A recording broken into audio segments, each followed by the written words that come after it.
Right. Murezi baba pane chiitiko chakaitika chiri kushamisa nyika yese right now. The photo Zimbabwe cannot stop talking about. Two frames, one power map, and the wedding nobody asked Chiwenga to. Right, pano pamuzinda wevanhu. Forget about the $20 million price tag. Forget the fleet of custom sports cars that took over Harare. Forget the moment President Mnangagwa kissed the bride in front of the groom. Right. Zimbabwe's internet has moved on from all of that because one photograph, actually two photographs side by side, is currently burning through every WhatsApp group, every TikTok comment section, every X thread in Zimbabwe and the diaspora. And the story those two frames tell is more explosive than anything that happened inside the wedding venue. Two frames, one country. Let's go. Zimbabwe. In Zimbabwe. Tone Park Polo Club, Harare. Saturday afternoon, the Tagwirei family's $20 million statement to the nation.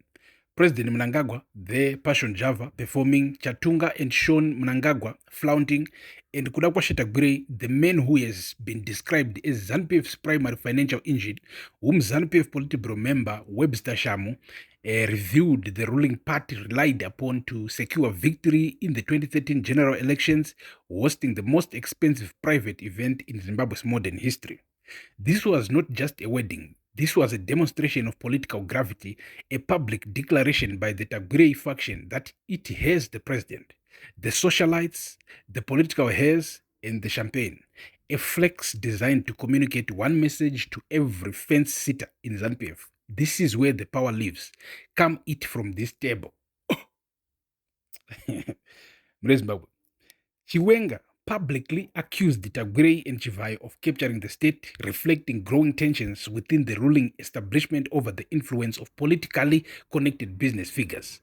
The men accused of capturing the state just through a $20 million wedding, attended by the president, watched by the nation, and the vice president was not there. Apple. Right. Frame 2. The muddy boots. While champagne corps were popping in Harare, Vice President Constantino Chiwenga was in rural Goromons at a primary school in the dust, standing next to Johnny Mushayaban, the governor of the Reserve Bank of Zimbabwe. No suits, no sports cars, no passion Java, just the vice president and the man who controls Zimbabwe's monetary system quietly inspecting schools' grounds together in Mashonaland East. And the Zimbabwe's political analysts collectively put down their drinks and started typing. Because here is the unwritten law of Zimbabwean military intelligence that every general understands. Absence is never neutral. When a man of Chiwenga's stature is not somewhere, it means he chose not to be there, deliberately, with full knowledge of who was watching. Chiwenga ejected Tagwirei from a ZANU-PF Central Committee meeting at party headquarters last July, humiliating him in front of ruling party supporters after Tagwirei attempted to distribute cars to 300 Central Committee members. These two men have a documented public, zero ambiguity hostile relationship. Tagwirei is Mnangagwa's preferred successor and financial weapon. Chiwenga is Tagwirei's most powerful institutional enemy. And on the day Tagwirei threw the biggest party in Zimbabwe's recent history, Chiwenga was in a dusty schoolyard in Goromons with the Reserve Bank governor. This is not a scheduling conflict. This is a statement. The myth that is breaking the internet. The photograph comparison leaked by Crime Watch Zimbabwe has generated a simple but devastating question with two possible answers. And both answers are catastrophic for the Tagwirei Mnangagwa faction. Right, scenario 1. Tagwirei deliberately left Chiwenga and Mshayaban off the guest list, which means the billionaire who is allegedly being groomed for the presidency has grown bold enough to completely blank the second most powerful office in the constitution and pull the central bank governor out of his orbit simultaneously. Right, scenario 2. Chiwenga received the invitation from the country's most connected billionaire at an event attended by his own president, looked at it, and chose a primary school in Goromons instead. Either the cartel snubbed Chiwenga or Chiwenga snubbed the cartel. Both options lead to the same conclusion. The two power centers of Zimbabwe are no longer even pretending to share the same table. And pulling Mushayaban into that Goromon's moment was not accidental. The Reserve Bank governor controls Zimbabwe's monetary policy, the Z currency, gold reserves, foreign currency management, the financial levers of the state. If Chiwenga is photographed with the RBZ governor on the same weekend the $20 million Tagwirei wedding happens, he is sending a message about about who controls the financial architecture of Zimbabwe's future, and it is not Tagwirei.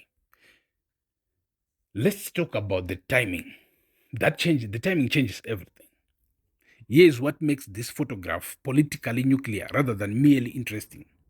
This happened the exact same weekend that military intelligence commanders reportedly met with ZANU-PF officials to draw a hard red line against Mnangagwa's third-term bid.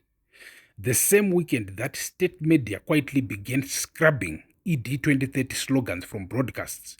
The same weekend that the Harare Post reported Mnangagwa had agreed to an orchestrated voluntary exit strategy rather than force a constitutional crisis. The wedding was a victory lap for a project that may have already ended. ZANU-PF spokesperson Mtswangwa warned Tagwirei over his presidential ambitions. His own party spokesperson publicly cautioning him. The party that Tagwirei's money helped win elections in 2013, publicly cautioning him about ambition. When even the party spokesperson is warning you, and the vice president is photographed with the Reserve Bank governor in a dusty schoolyard on the day of your son's $20 million wedding, the message is not subtle. The champagne was premature, kuda. Zimbabwe, regai tipinde bottom line. Kuda kuti munzwisise situation, right? Zimbabwe's political power map shifted this weekend, not through a court ruling, not through a speech, through a photograph. Two frames that the nation cannot stop looking at because they tell the truth more honestly than any press release ever could. Frame 1, the president, the billionaire, the champagne, the sports cars, the wedding that cost $20 million while Zimbabwe's hospitals have no blankets. Frame 2, the vice president, the Reserve Bank governor, a primary school, Goromon's dust. As one Zimbabwean on X put it perfectly, Chiwenga didn't miss the wedding by accident. He was counting his soldiers. The concrete has been poured. June 6th is coming and Goromon's clearly has the keys. Zimbabwe, subscribe. Right, Tuesday, was it a deliberate snub or the ultimate power move? Drop your theory in the comments. Like, share, and support independent journalism through join and super thanks. Oro stars. Zimbabwe is watching every frame. Thank you for watching. Peace.